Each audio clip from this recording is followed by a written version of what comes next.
Welcome to our study of the minor prophets. In this lesson, we will introduce the book of Zechariah, the second of the three prophetic books that take place after the Israelites are in exile. The three books of Haggai, Zechariah, and Malachi are the last books in the Old Testament. Haggai and Zechariah are often studied together because they live and teach at the same time, and they both focus on the rebuilding of God's temple. When the first group of returned exiles takes on the project of rebuilding the temple in Jerusalem, their work is left unfinished for 15 years because they are persecuted by the Samaritans and because they do not prioritize God. Their hopes are high as they return from exile, but now their morale is at an all-time low. As they begin to rebuild, everything seems so disappointing, including the temple itself, which looks nothing like Solomon's grand temple from the past. They also aren't seeing fruit from their personal labor. They don't realize that this suffering is a result of God disciplining them for abandoning the temple, and God essentially pressures them to straighten out their priorities. Then Haggai and Zechariah come on the scene to help renew their hearts and stir them to action. The two prophets work beautifully together to convince the people that God is with them, and that God is going to provide everything they need if they just trust in Him and put Him first. Haggai is practical and to the point when he preaches, summing things up by saying, "Be strong and work." Zechariah agrees, but he wants to take this a little further, and so he responds, "But Haggai, they won't be able to be strong and work unless they have a vision of God." When we face tragedy, we need a clear vision of God. We need His strength to sustain us, and we need true perspective that only He can offer. We need spiritual eyes to discern our situation, just like the prophet Elisha's servant in 2 Kings 6. In this story, a servant is afraid that they are outnumbered by their enemies. So Elisha promises him in verse 16, "Do not fear, for those who are with us are more than those who are with them." The story continues in verse 17. Then Elisha prayed and said, "O Lord, I pray, open his eyes, that he may see." And the Lord opened the servant's eyes, and he saw. And behold, the mountain was full of horses and chariots of fire all around Elisha. It's not until the servant receives a vision from the Lord that he can truly see. Equally, the people of Judah need to be enlightened by a vision of God, and Zechariah is going to show them one. As he does, we too will see a vision of the God who sees, loves, redeems, and judges. The message God speaks to us through the prophet Zechariah can be boiled down to this sentence: "Return to me, and I will return to you." The people of Judah have already returned to their holy land when they received this message. This tells us that much more is needed than just a physical return of the Jews to the land of Judah. There must be and will be, according to Zechariah, a spiritual return of Israel to their God. They still need to come out of a spiritual exile. God is saying, "Return to me, not just to your land." Yet the people face another problem. Judah is weak in both politics and military. Keep in mind that they have recently spent 70 years being dominated in captivity. They feel powerless and insecure, and they don't know how to effectively protect themselves. They feel vulnerable and terrified.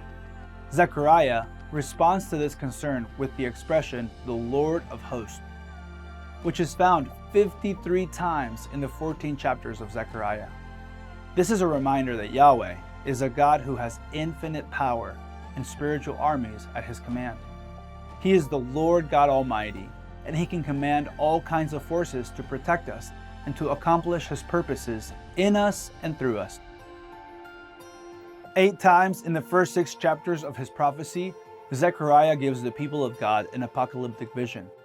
The word apocalypse is a Greek word that means revelation, or making known something that was hidden. Imagine the act of revealing being similar to someone pulling back a veil so that you can see something that was hidden behind it. Metaphorically speaking, we can't pull back the veil ourselves, so if God does not pull back the veil for us, we will never know what is going on behind the scenes. Now, the visions of Zechariah are not easy to interpret. They are complex, like the visions in the books of Daniel and Revelation. But it would still be helpful to take a brief look at them. In Zechariah 1-2, we find three connected visions: the vision of the horseman, the vision of the four horns and craftsmen, and the vision of God's surveyor. First, Zechariah, who we are told is standing with an angel of the Lord, sees a horseman with several horses.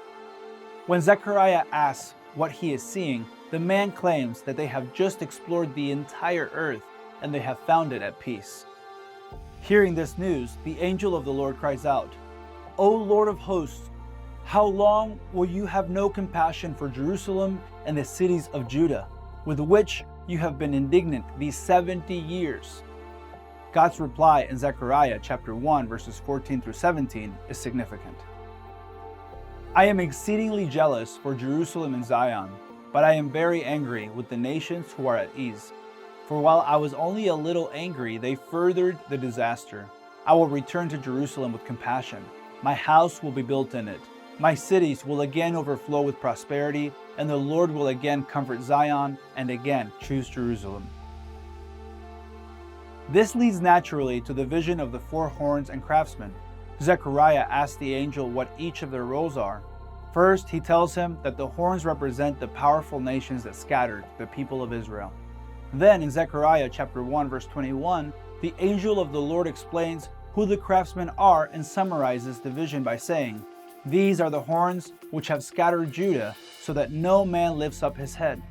But these craftsmen have come to terrify them, to throw down the horns of the nations who have lifted up their horns against the land of Judah in order to scatter it." Then Zechariah sees a surveyor who is sent by God to measure Jerusalem. Another angel comes to Zechariah as the first is leaving and says that Jerusalem will be a city without walls. What does this mean?